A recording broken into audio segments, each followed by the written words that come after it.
એ જે વ્યક્તિ ઘનશ્યામભાઈ હતા એમની સરેઆમ હત્યા કરવામાં આવી અને એ હત્યા બાદ જે રીતની પરિસ્થિતિ સર્જાય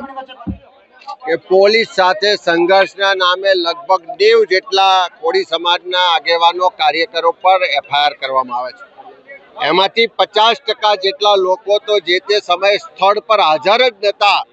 તેમ છતાં પણ એની પર એફઆઈઆર કરવામાં આવે છે, એની પર ગંભીર કલમો દાખલ કરવામાં આવે છે અને વારંવારની રજૂઆત છતાં પણ સરકાર દ્વારા રાજકીય કાવા દાવાનો ભોગ આજે આ કોળી સમાજના આગેવાનો કાર્યકરો બની રહ્યા છે। ત્યારે આજે સમગ્ર ઠાકોર કોળી સમાજ જેની ગુજરાતમાં 30% જેટલી વસ્તી છે, એના બધા જ લોકોને ચિંતા છે કે જે રીતે અન્યાય થઈ રહ્યો છે, પોલીસ પ્રશાસન ને સરકાર દ્વારા દમન થઈ રહ્યું છે,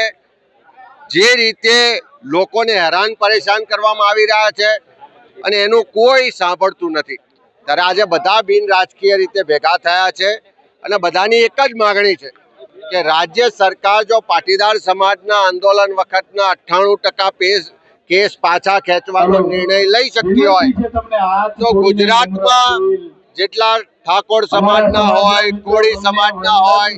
આદિવાસી સમાજના હોય, દલિત સમાજના હોય કે અન્ય સમાજના હોય, જેટલા લોકો પર આંદોલનના કે કોઈ વિરોધ પ્રદર્શનના અલગ અલગ કેસો કરવામાં આવ્યા છે, જુદી જુદી કલમો લગાવવામાં આવી છે, એ બધા જ કેસો પણ પાછા ખેંચવાની સરકાર જાહેરાત કરે